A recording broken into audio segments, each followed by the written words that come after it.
Hello. Here is the latest news. We will deliver the truth of what is happening in the world right now in an easy to understand and accurate way.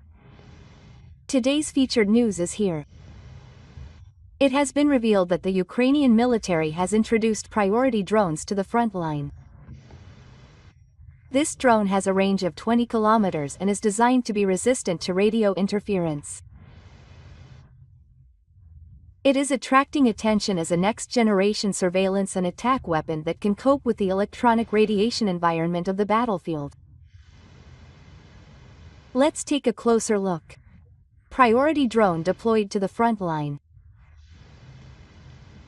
Ukrainian military range 20 kilometers on April 5, 2025. Ukrainian Army Commander-in-Chief Alexander Syrsky revealed that he is using unmanned aerial vehicles with priority control drones on the front line as part of his measures against electronic radiation on the battlefield. These drones are equipped with fiber optic cables, allowing for stable operation without radio interference jamming. The maximum range is said to be about 20 kilometers. Conventional radio-controlled drones use a specific frequency for control, and if that frequency is shorted by the enemy, there is a risk of communication interference and inoperability. In fact, the Russian military has high technology in electronic radiation capabilities and continues to actively interfere with Ukrainian drones. In this situation, priority drones that transmit signals directly through optical fiber have the advantage of being less susceptible to radio interference and making it difficult for the enemy to block communications. Commander-in-Chief Syrsky said that we continue to increase the number and performance of priority drones, and expressed his intention to incorporate this into the recent Inter-Korean summit. Priority drones fly while connected to an operator in the rear via optical fiber cable, so their freedom of movement is limited compared to wireless types. In particular, operation can be difficult in terrain with many obstacles, such as urban areas and forested areas. However, since communication is stable, it is possible to transmit high-precision images in real time, and it is extremely effective in terms of reliably attacking the intended target. Ukrainian military officials say that the most important thing is that the images are uninterrupted, the operation is simple, and there is no need to worry about interference, and they also reduce the training costs for pilots and the psychological burden on operators. The Russian military is said to have already deployed a large number of priority drones in Kursk Oblast and on the Ukrainian Eastern Front, which are within its own territory. They are not only used as attack drones, but also for reconnaissance and target acquisition, and their numbers are increasing day by day. In response to this situation, the Ukrainian side has been rushing to develop and deploy priority drones for some time. The announcement by the city of Silsky shows that Ukraine is not falling behind Russia and is preparing a new equipment system that can be used even under electronic beams. Future challenges will require improvements in the durability of priority drones and their flexible deployment in practice. Fiber optic cables are very thin and there is a risk of them breaking in harsh environments. Equipment costs and industrial systems are also factors that directly affect future elections. Meanwhile, the evolution of drones themselves is not stopping. Private companies and engineers are working together in Ukraine to develop new drones, and the emergence of hybrid types that can also use priority radio is becoming a reality. Priority drones are not just a means of jamming, but are the key to information superiority in attack systems in modern lines. The Ukrainian military will continue to utilize these technologies to maintain the balance of forces on the front lines while undermining the superiority of the Russian military. Drone warfare is now not just a means of aerial surveillance but has become an important factor that changes the very concept of war. In the future, the election will be determined by which of Ukraine and Russia will take the lead in both technology and practical application. A valuable Russian vehicle, with a strange appearance that looks like a tank in a bag but has no law, was it targeted as a priority? In March 2025, the Ukrainian Ministry of Defense released a video capturing the moment when a BRM-1 mobile salvage vehicle used by the Russian military was destroyed by a Ukrainian drone. This video symbolizes the influence of drones in modern cleaning and the forward changes it brings. The BRM-1 is a mobile salvage vehicle developed based on the body of a T-72 tank, and is a special vehicle for towing and recovering damaged vehicles and runners on the battlefield and providing necessary repairs and emergency aid.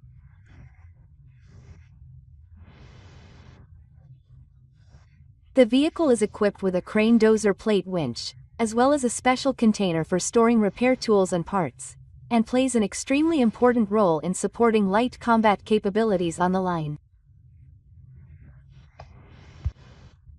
However, its appearance is very different from the T-72 tank, and it does not have a lawn, but instead has a structure where maintenance and repair equipment is prominent, making it an easy target for the enemy to see. Although the BRM-1 that was transferred to the video this time had a simple additional run, it could not withstand the necessary attacks by the Ukrainian drone and was finally destroyed.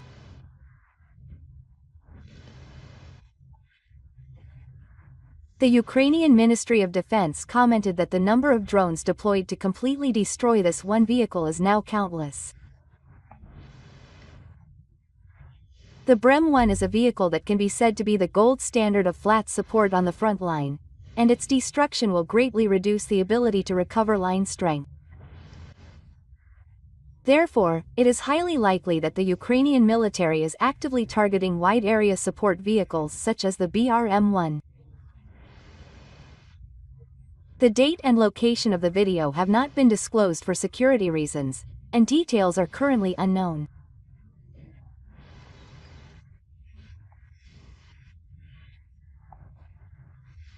According to a survey by the private information and intelligence analysis site Oryx, the number of BRM-1s that have been confirmed to have been created or lost since 2022, when Russia began its full-scale advance into Ukraine, is as high as 92. This number really shows how much danger support vehicles such as the BRM-1 are exposed to, even though they are not normally combat vehicles.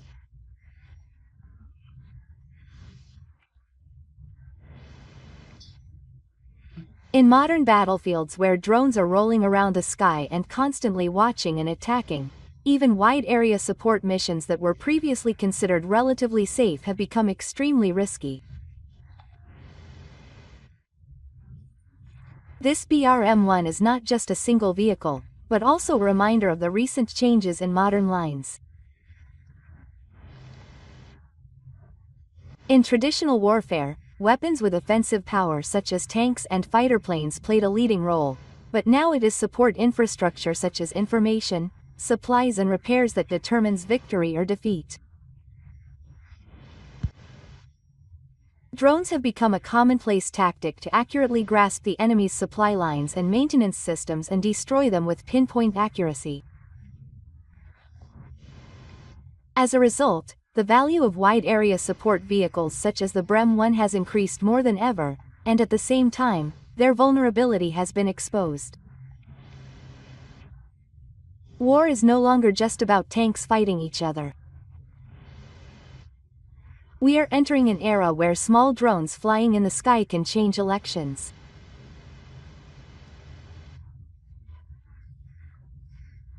The Bush Army launched a missile attack on Kryvyi Rih, but missed its target, killing 18 civilians and injuring more than 60. On April 4, the Russian military launched a missile attack on an area lined with apartment buildings in Kryvyi Rih, Dnipropetrovsk Oblast, Ukraine, causing great damage, with 18 civilians killed and 61 injured.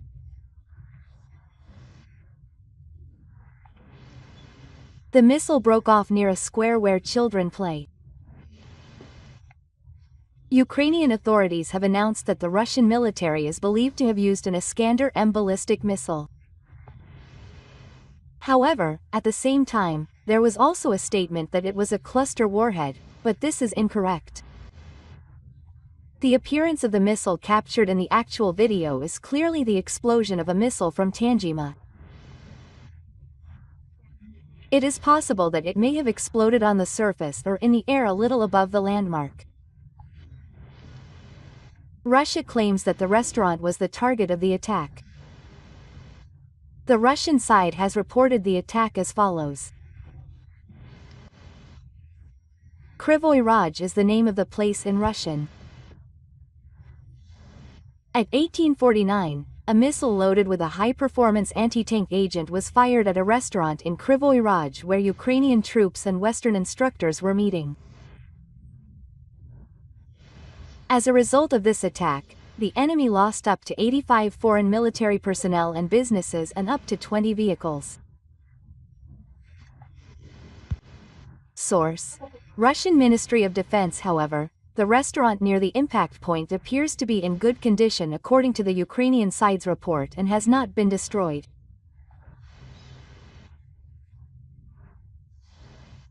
In the first place, there is no evidence that a Ukrainian military commander and a co-officer dispatched from the West were meeting at a restaurant run by the Russian mayor. Even if this is true, as long as the restaurant is visible, the missile attack was a huge miss and a failure for the Russian military.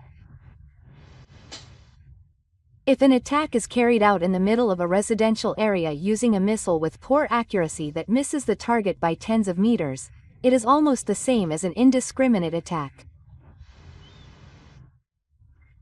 The only restaurant near the estimated impact point is Rosemarine, and the nearest restaurant is more than 300 meters away, so this is the only restaurant that the Russian military is targeting. The restaurant was not destroyed, and there appears to be a hole about 70 meters away. It was confirmed to be the result of the high-performance countermeasure Tanjima's air bomb. It can be seen that there is a large amount of extra-stage shrapnel. The hole is small and shallow for an Iskander-M ballistic missile. The distance from the front line can be reached by a 300 mm rocket team of Smerch Tornado S. Smerch Tornado S bullets generally come with a parachute. Finally, I would like to say once again that this Russian missile attack has caused great damage, with 18 civilians killed, 9 of whom were children, and more than 60 injured. This is because the missile landed near a children's play area in an area lined with apartment buildings. On April 2, 2025, the U.S. government announced a new list of countries subject to the tariffs. Among them, the one that attracted attention was the removal of Russia from the list. Regarding this decision, Trump said that the U.S. does not actually do business with Russia, and claimed that it was reasonable to exclude Russia from the list. However, in reality, the U.S. will import goods from Russia worth about $3 billion in 2024, which is much more than the countries such as Laos and Fiji that were included in the list. These facts and the consequences of Trump's remarks have caused great doubts and discussions both at home and abroad. While North Korea, Belarus, and Cuba were excluded from the list of countries subject to the sanctions, the United States did include Russia, which is also under sanctions. White House spokesman Reid explained that there is no need to add new tariffs to countries that are already subject to heavy sanctions. However, experts and the media are puzzled by the fact that this logic applies only to Russia. There is an increasing analysis that the Trump administration is likely using this decision as a political strategy. The New York Times and other media outlets have reported that the exclusion of Russia this time is more of a diplomatic card than an economic policy. As Russia's advance into Ukraine continues, it is possible that Trump is saving the tax as a bargaining chip in negotiations. In particular, it has been reported that private channels and negotiations with President Putin are once again in motion, and it is believed that Trump has found a more flexible approach to improving US-Russia relations than strengthening sanctions. Fertilizer imported from Russia also plays an important role in agriculture in the United States. Agricultural areas, especially in the United States, were a strong support base for Trump in the 2024 presidential election. For this reason, some believe that the introduction of a tax on Russian-made fertilizers was intended to prevent them from having a negative impact on farmers. In fact, some U.S. agricultural organizations have expressed concerns about the strengthening of the tax on fertilizers from an early stage, and it cannot be denied that the Trump administration may have listened to this. Some experts see the exclusion of Russia this time as a realist decision.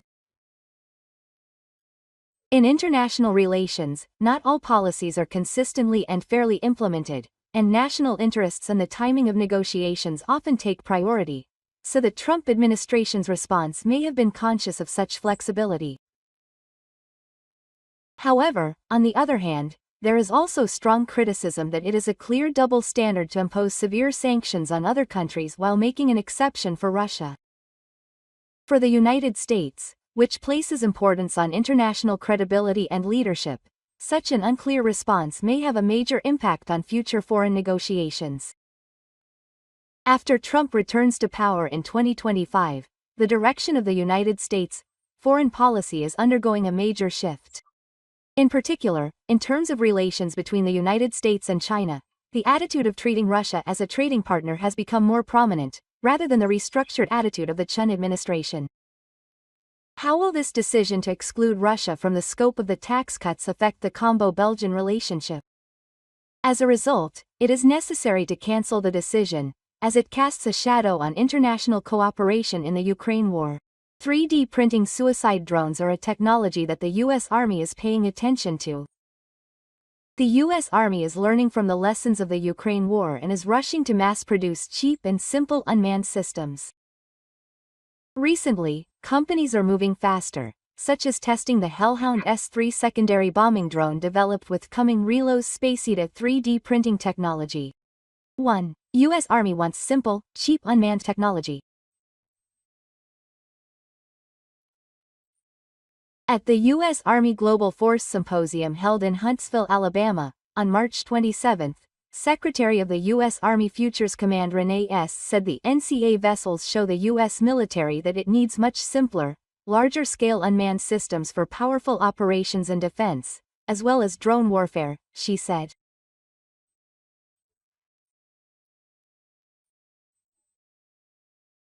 Several companies are working to meet the Army's requirements.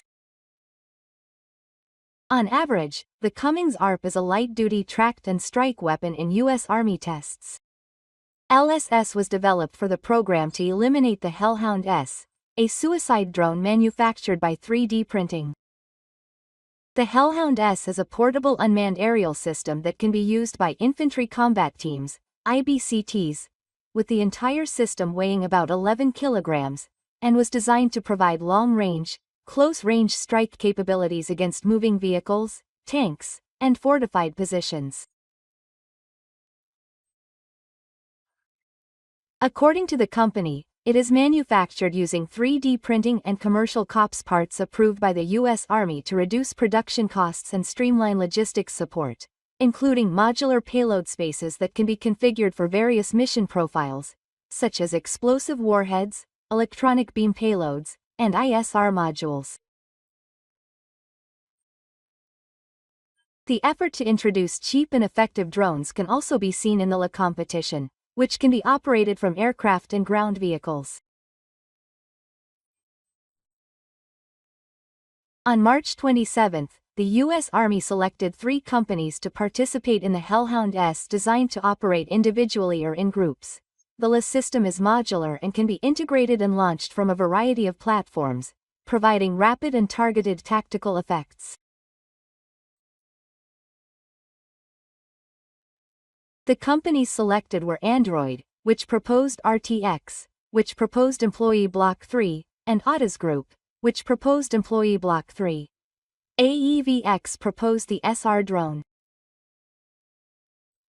SR support aims to successfully deploy new self-contained or self-contained systems capable of providing long-range effects through a light, portable, and rapidly deployable air platform. The U.S. shipbuilding industry needs a complete overhaul.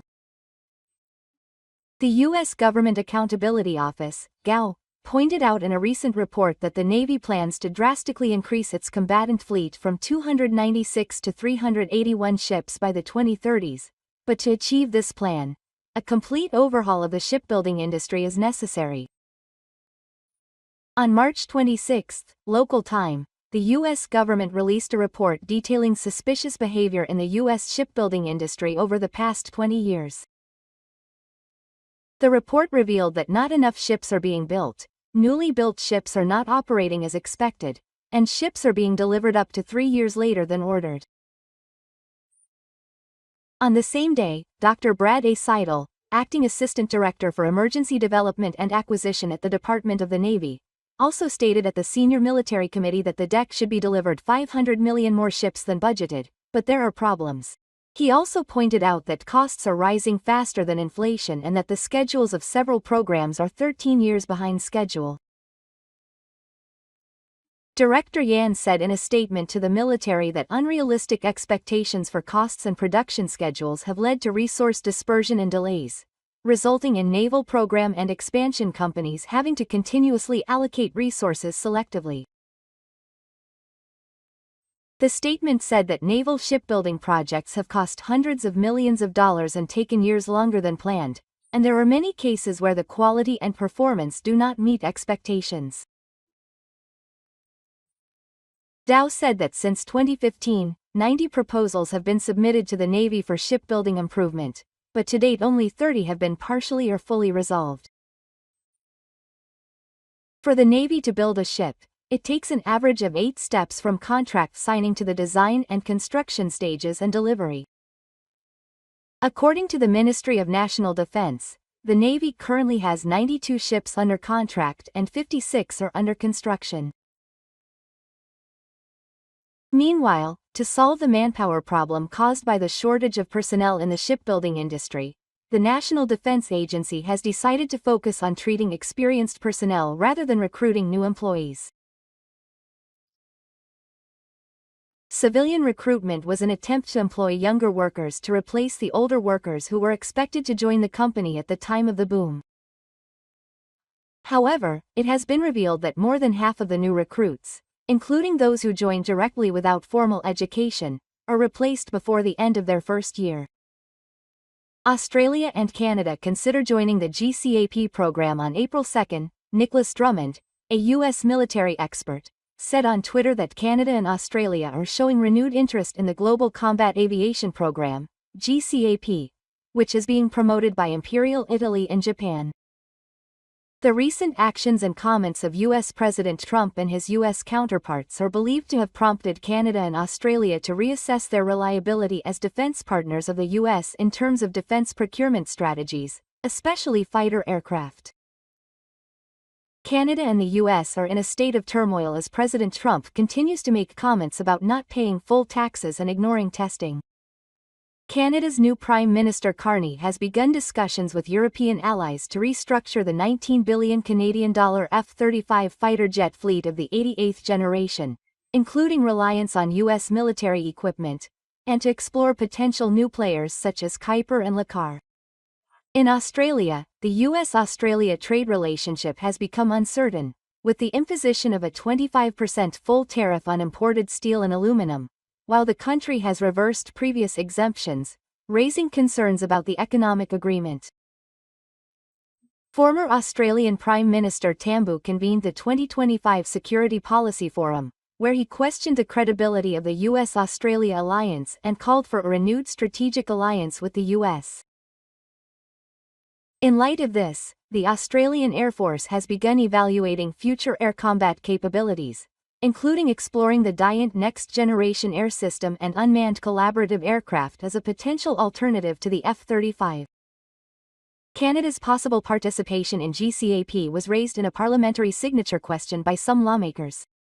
In response, the Ministry of Defense said Canada was not a formal participant. The UK and Italy responded that they were open to cooperation with additional countries, as long as such cooperation did not delay the program's timeline and contributed to future military development.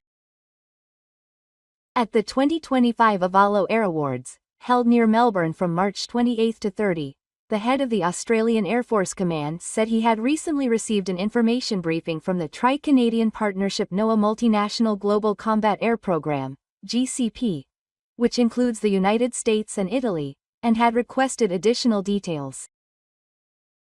He emphasized that the briefing was intended to prepare for the possibility of future joint operations with GCAP aircraft in complex international operations.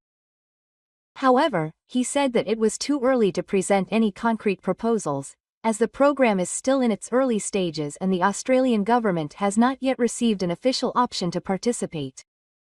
However, these comments from defense officials and policymakers in both countries suggest that discussions, which are still in the preliminary stages, are beginning to take shape.